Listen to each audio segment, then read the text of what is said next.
Howdy folks, it's Joe the Hunting Gear Guy. If you've read my blog before, you might have seen my review of this Bushnell Sport 600. I can't really get a great reading with this thing much past 400 yards, so the utility of it is not that great for me. I basically know when a deer's at 300 or 400. It's when it's at 500 or 600 that things get really tricky and I need a rangefinder to hit it, but this thing doesn't really go far enough. That kind of talks to the price of it. This is it was like a $300 rangefinder. It just doesn't go far enough to really make sense using in a long-range hunting perspective kind of a thing. This is a Sig Kilo 2000, and this guy goes quite a bit further. So it used to be the case that you need to get like a Leica rangefinder, spend about $1,000 to $1,200 to get something that would go far enough and give you the reach you needed to range where range matters, where you actually need to take into consideration that drop of your bullet. This guy I found to be excellent. Actually, a friend of mine, Thomas, sent this to me to review, and it is fantastic. I had no problem ranging trees and fields that are like 1,000 meters away, and that's very excellent. And in fact, when I was hitting like reflective things, it was stupid. It was 2,000 and beyond. So you can really reach out there. If you're shooting at some targets and you've got like those bicycle reflectors or something like that, and you tape those on to some really far targets, you're going to be able to range it with something like this. And for the price, it's still less than what those $1,000 rangefinders used to be. Here in Canada, this one right now is around $800, but it used to be right around $600 to $700. Just the US dollar is kind of gone up on the Canadian dollar. So let's take a closer look at this thing and see what it's like.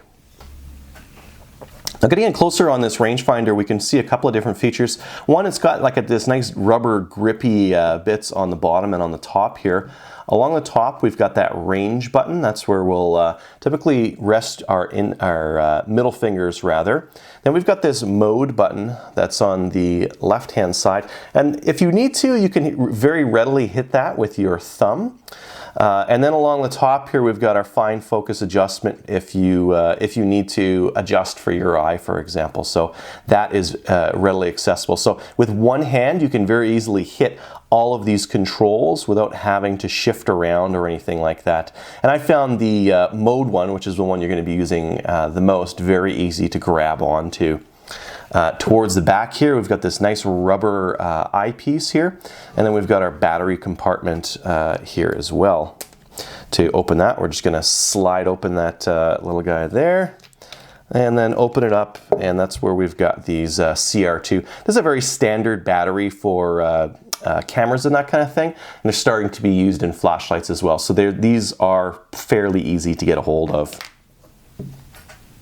And here you can see the view of the eyepiece and the laser aperture for ranging.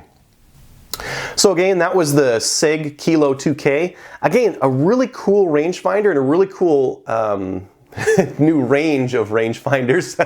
The mid-range. Our mid-range has finally got enough capability to where they can reach out there and give us some accurate distances on objects at useful ranges. You know, we're still not doing like 2,000-3,000 yard shots or anything like that, but at like 1,000 yards, this is hitting them for me pretty much every time. So very much more useful than our low dollar value rangefinders, and excellent quality. A lot of really great features in here, and I found it to be really useful over the last few months I've used it. So again, very highly recommended, the Sig Kilo 2000. Thanks for watching.